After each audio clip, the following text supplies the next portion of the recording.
Halo guys, selamat datang kembali di channel aku ini, Leonardo Solarius. Kali ini kita mau sharing-sharing soal apa ya? Ya, aku suka sharing-sharing, berbagi, saling menguatkan, memberi motivasi.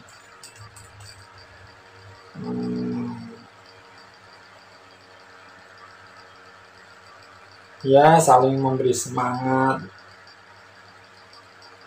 Oh iya, tadi aku sempat nulis status ya. Statusnya gini, dibuat frustasi dengan keadaan, dikuatkan oleh pengharapan akan Tuhan. Ya, kita berbicara atau kita sharing-sharing lah soal keadaan yang sedang kita hadapi. Dan makin lama keadaan yang kita hadapi itu semakin sulit, guys. Ya, semakin naik level ya tingkat kesulitannya semakin tinggi, guys. Kalau level 1, level 2 itu mungkin easy, tapi kalau udah level 30 ke atas atau hampir mendekati level mentok itu sulit, guys. Aku dulu pernah main game, ya memang aku dulu gamer sih. Ketika awal memainkan game itu di level-level pemula itu naiknya gampang, guys. Tapi makin kesininya kok lama-lama tambah sulit. Kemudian monster-monster di dungeonnya itu juga levelnya tinggi-tinggi, harus partian sama temen, ngajak temen untuk masuk dungeon. Sampai-sampai ya karena aku keseringan main solo, main sendiri itu rasanya tuh frustasi, guys. Aduh, ini kok makin lama itu makin sulit ya, nggak gampang. Sekarang aja contoh ya, aku kan main Mobile Legend. Awal aku main Mobile Legend dapat level 1, level 2, 3, 4 dan seterusnya itu naiknya itu lumayan mudah, guys. Nah, bukan cuma level sih, rank. Aku kan juga solo rank di Mobile Legend dan HOK, guys. Awalnya gampang naik rank dari apa ya, elite, warrior, elite, master, grandmaster, epic, legend, sampai mythic, bahkan mythical glory, guys. Tapi dalam proses perjalanannya menuju mythical glory itu nggak gampang, guys. Apalagi untuk solo rank kayak aku gini, ya kalau aku beruntung dapat tim yang bagus itu bisa menang. Tapi kalau timnya waduh jadi beban gitu, istilahnya katanya orang-orang sih, jadi beban, ngetrol terus begini, role-nya juga nggak main, dia nggak istilahnya menjalankan tugas tanggung jawabnya, misalnya sebagai jungler, sebagai roamer, atau sebagai mid laner, XP laner, atau gold laner. Mereka nggak bisa menjalankan baik, lebih banyak mengejar killnya daripada push turretnya, sehingga bisa cepat menang dan naik rank. Ini, guys, yang merepotkan. Kalau main classic sih silahkan aja, tapi ini rank, guys, supaya naik. Nah, kemarin aja semalam itu pun aku naik turun antara Grandmaster sama Epic, guys. Karena Grandmaster 1 naik Epic 5, turun lagi Grandmaster 1, naik lagi Epic 5. Jadi munggah mudun, guys. Sampai-sampai sebenarnya aku tuh frustasi main MOBA kayak gini. Kok gini-gini ya? Kok timnya gini-gini ya? Keadaan itu yang membuat aku semakin stres untuk menjadi seorang mitik. Tapi karena aku termotivasi supaya aku bisa menjadi mitik, ya kan, ya setidaknya apa ya, mungkin ada sudut pandang lain ketika aku menjadi mitik dan bikin konten, mungkin ada nilai tambah ya kali. Tapi aku belum tahu juga, aku paling mentok itu Legend 5. Itu pun dulu setahun lalu, terus turun lagi jadi Grandmaster karena reset season, karena timnya ngetrol, ya banyak faktor sih. Dan itu pun membuat frustasi aku sebagai solo player. Wah, kok gini-gini. Ya kadang dalam kehidupan kita pun juga sama ya guys, kok begini-begini aja. Aku sendiri gini, pengen jujur ya, semenjak aku diketahui sakit diabetes tipe 1, dan waktu itu aku nggak bisa lihat, aku tuh sempat frustasi di usia aku yang ke 27, 26 kalau nggak salah, 26 atau 27, ya kira-kira itulah. Itu kenapa aku ditimpa sakit penyakit seperti ini? Aku tuh masih muda, aku pengen bekerja, ya kan, dapat duit banyak, supaya apa yang aku inginkan bisa aku beli. Misalnya beli laptop, beli HP yang bagus, ya beli laptop pun juga itu untuk bekerja sih. Terus bisa ngontrak rumah, bahkan bisa beli rumah, keinginan-keinginan itu. Tapi sayangnya keadaan waktu itu aku sakit gula sampai gulanya 800, dan aku hampir nggak bisa melihat, membuat aku frustasi banget gitu. Sampai-sampai hampir bundir atau budir, ya kilanya mengakhiri hidup ini, mengeksekut diri sendiri dengan menabrakkan diri ke toret.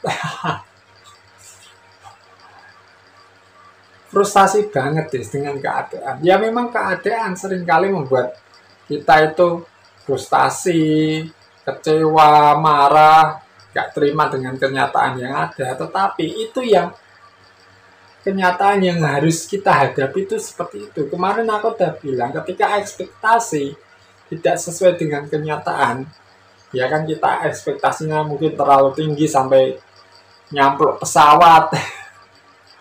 Itu, wah, nggak meleset, ini meleset, terus kita kecewa, tidak sesuai yang diharapkan, terus frustasi, stres. Kira-kira apa yang kita lakukan?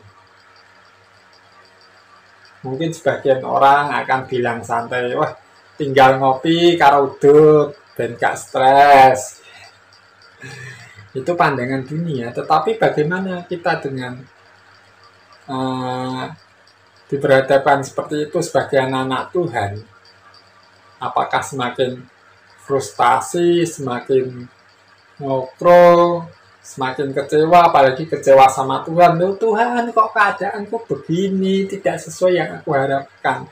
Sebenarnya yang benar itu apa yang kita harapkan atau kehendak Tuhan yang terjadi dalam hidup kita. Ini yang penting. Ya, aku cuma sekadar sharing untuk memotivasi kita semua, termasuk diriku dan yang yang saat ini sedang mengalami suatu pergumulan lah. Dan aku yakin Tuhan pasti tolong supaya aku bisa melewati pergumulan ini ya guys. Itu semua karena pertolongan Tuhan. Jadi seperti tadi aku ngomong, dibuat frustasi oleh karena keadaan, tapi dikuatkan oleh pengharapan akan Tuhan. Kenapa? Ketika kita sungguh-sungguh berharap kepada Tuhan, ya pengharapan akan Tuhan tidak akan mengecewakan. Pengharapan Tuhan itu bagaikan sauh yang kuat. Bahkan kasih Tuhan itu selalu baru, rahmatnya selalu baru setiap pagi. Jadi ya jangan sampai kayak orang suhu pendek ketika diberhadapkan suatu keadaan yang sangat mencekik, yang sangat sulit, pelik, sangat itu kita mengambil jalan pintas untuk mengakhiri hidup kita. kita diberi hidup aja itu sudah bersyukur. Harusnya ketika Tuhan memberikan anugerah kasih karunia seperti itu, kita bersyukur. Itulah pertolongan Tuhan yang luar biasa. Dan pada saat ini, ya aku ingin men-sharingkan memang keadaanku untuk saat-saat ini ya sangat sulit sekali. Aku nggak perlu menjelaskan keadaan sulit seperti apa. Kalau di video aku sempat menyinggung tentang hipoglikemi, yaitu keadaan di mana gula darah itu di bawah 70, belum lagi asam lambung, BRD, belum lagi pembengkakan jantung atau megakardia. Secara manusia, secara medis, apakah itu bisa? Itu justru malah membuat frustasi kita. Tapi kalau kita sungguh-sungguh bersandar pada pengharapan akan Tuhan, sudah pasti tidak akan mengecewakan. Makanya dalam satu lagu itu liriknya berkata, Tuhan tak pernah janji langit selalu biru, tetapi Tuhan berjanji selalu menyertai. Jadi ketika kita mengikut Tuhan, jangan pernah berharap jalan hidup kita itu mulus. Selalu ada tantangan, selalu ada pergumulan. Tetapi satu hal yang menjadikan kita kuat adalah bagaimana penyertaan Tuhan dalam kehidupan kita. Ini penting. Nah sekarang bayangkan aja Musa, ya. Musa ini diutus untuk membebaskan orang Israel dari perbudakan Mesir. Kalau bukan Tuhan yang menyertai, mana mungkin bisa membebaskan ini orang Israel di bawah perbudakan Mesir pada waktu itu. Yang ada malah Musanya dibunuh sendiri sama orang Mesirnya. Tapi karena penyertaan Tuhan dan tanda-tanda yang menyertai ke-10 tulah dan lain sebagainya, hingga puncaknya pada saat Laut Merah itu atau Laut Tebrau itu dibelah menjadi 2, itu sungguh-sungguh penyertaan. Belum lagi waktu di padang gurun, penyertaan Tuhan itu sungguh luar biasa. Walaupun orang Israel itu tegar tengkuk, tapi kasih karunia Tuhan itu sungguh luar biasa. Kembali ke masalah frustasi. Ini contoh ya. Aku menjadi YouTubers. Subscribe-ku di channel yang satunya baru 300 atau 309, ya sekitar 300 lah. Itu pun belum dapat mengajukan AdSense karena ada persyaratan lain yang masih belum aku penuhi. Secara manusia, ya frustasi juga. Kok nggak dapat AdSense, videoku udah 1000 lebih, kemudian bikinnya juga menghabiskan kuota berapa ratus giga itu. Frustasi. Bisa-bisa aku stres dan gantung diri, guys. Belum lagi kesulitan ekonomi yang aku hadapi saat ini. Peralatan seadanya, apa adanya, supaya aku bisa bikin konten. Karena apa? Aku itu gini, ini yang tidak boleh dicontoh. Aku tuh berpikir untuk membuat konten itu perlu peralatan ini harganya sekian puluh juta, perlu komputer sekian puluh juta, kemudian HP yang sekian juta, kamera yang harga sekian puluh juta, peralatan dengan harga yang fantastis seperti itu. Sedangkan aku modal pun cuma modal HP kentang, guys. Bisa frustasi, guys, kalau nuruti kayak gitu. Tapi kalau kita bersyukur, enggak apa-apa lah, kita rekaman pakai HP kentang, adanya seperti itu, jadinya ala kadarnya. Kalaupun diedit-edit pun ya diusahakan semaksimal mungkin, walaupun tidak sebagus yang punya peralatan yang mumpuni. Misalnya HP ku HP kentang sih, gitu. Belum lagi ekspektasiku ketika mencantumkan link Saweria, ada yang nyawer, ada yang donasi. Ternyata ini ya frustasi, putus asa secara manusia. Tetapi kalau kita sungguh-sungguh mempercayakan diri, berserah, bersandar kepada Tuhan,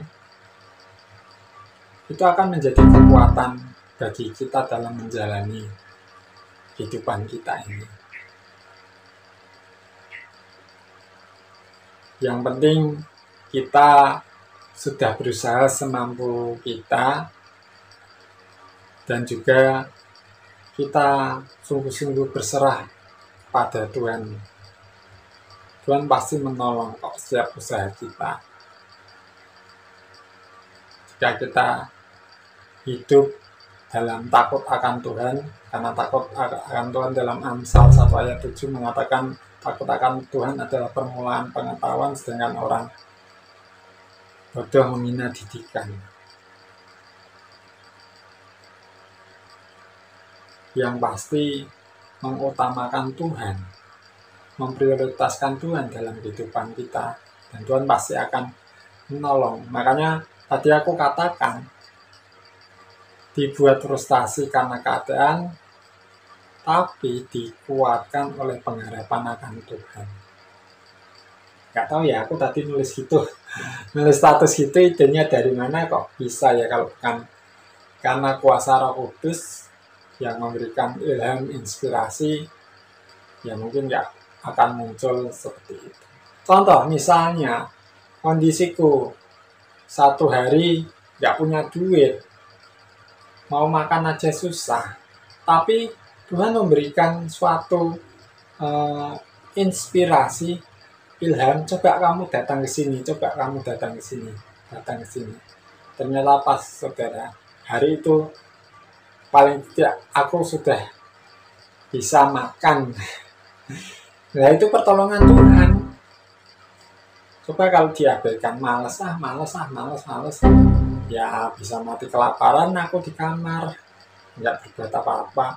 Dan seperti video mana ya, aku pernah bilang, awal aku bikin video, bikin channel ini, maksudnya itu diberi ilham, kamu kan punya akun kedua, akun sekunder, kenapa kok nggak kamu bikin itu jadi channel YouTube?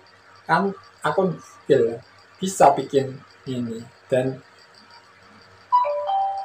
bisa mengajukan monetary di akun ini.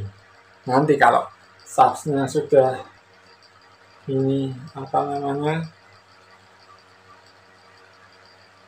bisa maju dan berkembang. Oke, sebentar, kita mau baca WA dulu guys. Kayaknya nih ada yang usul, saya usul kontennya yang bagus, jangan suruh dengar ceritamu, orang akan bosan. Misalnya dialog dengan 3 orang lucu, ada ketawanya supaya menarik. Ya Pak, terima kasih.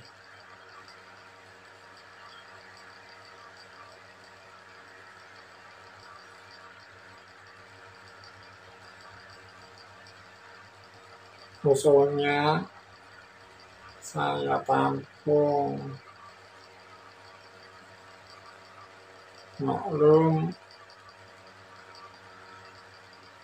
belum punya peralatan untuk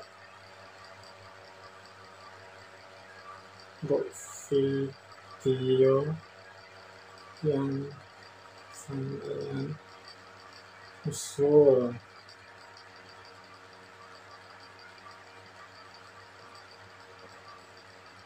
Misal pakai HP jadul,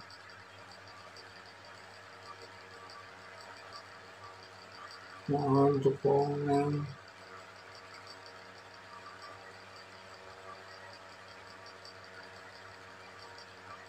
Doa supaya ada beli peralatan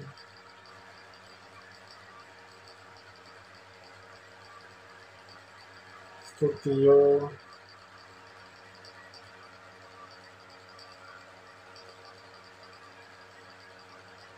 konten kreator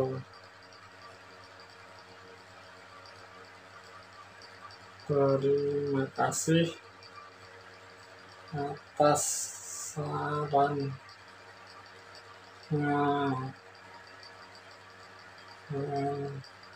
Yesus memberkati.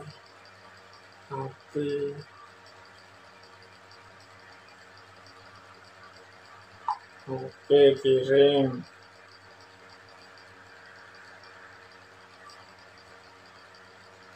Ini yang WA itu adminnya ini, apa namanya, channel GKIN Adonai Madiun guys, yang subscribe-nya sudah 600 lebih. Mungkin itu bisa mengajukan monetary kali atau AdSense, sedangkan aku masih 9 ekor guys. Dan video ini ya direkam apa adanya, diedit apa adanya, belum seprofesional YouTubers yang ini. Nanti tak cantumin ya di screenshotnya itu apa namanya, WA tadi ya, dari namanya Pak Sugeng, dan saat ini dia juga bergumul dengan penyakit diabetesnya. Beberapa waktu lalu sempat amputasi, kemudian sempat infeksi, sama kayak aku infeksi, tapi ya puji Tuhan infeksiku ini sedang mengering. Tapi sekarang permasalahannya adalah aku sering ngedrop hipoglikemi, aku juga kena asam lambung, dan sering sesak nafas karena membanggakan jantung. Jadi ya, aku mohon maaf sekali ya guys kalau video aku ini masih begini apa adanya, karena direkam memakai HP kentang, diedit apa adanya, masih belum punya peralatan. Ya mungkin membosankan, ya memang membosankan, tapi mau bagaimana lagi, kecuali kalau aku sengaja gini, punya peralatan yang mumpuni, tapi aku bikin video ala kadarnya, itu ya jelas kurang bagus lah. Tapi ya karena keterbatasan peralatan untuk saat ini ya, mungkin kedepannya ada yang berdonasi, ada yang berbagi berkat, supaya aku bisa bikin konten yang lebih bagus lagi, bisa membeli peralatan yang mumpuni untuk aku bikin konten. Ya puji Tuhan, berarti donatur itu menabur kebaikan, karena ketika kita menabur kebaikan, kita akan menuai, entah kita sendiri atau anak cucu kita tidak tahu, hanya Tuhan yang tahu, karena Tuhan melihat setiap apa yang kita perbuat. Oke, kembali lagi ke masalah frustasi. Tadi sempat terinterupsi karena ada WA dari Pak Sugeng ya, usul. Oke, usulnya kita tampung dulu lah, aku tampung dulu. Nanti kalau sudah punya peralatan yang bagus dan mumpuni, kita buat video, dan aku mungkin ngundang temen atau siapa untuk berbagi atau sharing, ya baik tentang firman Tuhan atau tentang kehidupan. Yang pasti aku ingin mencari orang-orang yang berkualitas dalam pengalaman ya, sehingga bisa memotivasi kita semua. Ya mungkin arahnya ke podcast kali ya, seperti itu. Ya sekali lagi aku mohon maaf ya kalau video aku membosankan, makanya aku cuma bisa bilang like kalau kalian suka, dislike aja kalau kalian nggak suka. Ya kalau kalian nggak suka, selain dislike ya skip aja, nggak usah perlu nonton, nggak usah subs. Ya memang maklum lah. Dan aku pun nggak mau memaksakan diri, justru nanti kedepannya tidak menjadi sesuatu yang baik. Ya aku berserah aja pada Tuhan, kalau Tuhan memberkati dengan modal supaya aku bisa bikin video yang jauh lebih baik. Ini pun suara kipas angin itu masih masuk. Yes. hanya bisa bersyukur dan berserah pada Tuhan saja sih. Jadi sebagai suatu kesimpulan tadi yang kau katakan, dibuat frustasi oleh keadaan tetapi dikuatkan oleh pengharapan akan Tuhan. Karena pengharapan akan Tuhan itu tidak akan mengecewakan. Janji Tuhan pasti akan digenapi dalam kehidupan kita. Jika kita percaya sungguh-sungguh, tidak ada keraguan, memantapkan hati, mantep-mantep derek Gusti atau gandul Gusti, ada lagunya lah. Itu percayalah, kemuliaan Tuhan akan dinyatakan dalam kehidupan kita. Dan ingat, itu semua karena Tuhan, pertolongan Tuhan, kasih karunia Tuhan, bukan karena kekuatan kita, bukan karena kuat dan gagah kita, tapi hanya karena oleh Roh Tuhanlah yang ada dalam diri kita yang bekerja untuk mendatangkan kebaikan bagi kita yang mengasihi Dia. Oke, kira-kira segitu dulu ya guys. Sekali lagi terima kasih udah subscribe-nya. Terima kasih juga kalau kalian tidak tertarik dengan video ini. Terima kasih untuk like-nya. Kalau kalian suka, kalau kalian nggak suka ya dislike aja. Terima kasih untuk komen-komennya, masukannya, semuanya. Terima kasih banyak tanpa terkecuali. Semoga konten yang sederhana ini bisa menjadi motivasi. Ketika kita frustasi, ingat, kita berserah penuh, menaruh pengharapan, mempercayakan seluruh kehidupan kita tanpa kecuali kepada Tuhan. Oke, kira-kira segitu dulu guys. Terima kasih dukungannya untuk para donatur juga yang berdonasi mendukung channel ini. Aku ucapin terima kasih karena subsku masih sedikit, viewsku juga sedikit, jam nontonnya juga sedikit. Jadi belum dapat AdSense, sementara channel ini harus ada operasionalnya. Ya aku percaya sih Tuhan pasti akan tolong untuk operasional channel ini dan channel satunya tetap bisa jalan. Itu semua karena anugerah dan kasih karunia Tuhan tanpa guys. Kalau aku mengandalkan aku sendiri ya akan mampu guys. Operasionalnya nilainya ya lumayan fantastis untuk tiap bulannya guys. Belum lagi kebutuhan sehari-hari aku. Kalau bukan Tuhan ya siapa lagi. Ya, pertolongan Tuhan itu bisa banyak cara. Nanti kita bahas, kita sharing-sharing dulu. Sharing-sharing ya tentang pertolongan Tuhan itu banyak sekali. Oke guys, kira-kira segitu dulu aja. Terima kasih sudah nonton. Like kalau suka, dislike kalau nggak suka. Terima kasih banyak untuk yang subs, yang belum subs. Juga terima kasih yang rindu untuk didoakan, bisa tulis di kolom komentar. Ada juga jalurnya di kolom deskripsi kalau kalian merasa malu untuk pokok doa yang aku dukung dalam doa itu, ya nanti aku selalu berdoa sesuai dengan pokok doa itu. Oke, sampai jumpa. Tuhan Yesus memberkati. Tuhan Yesus baik. Amin. Bye-bye.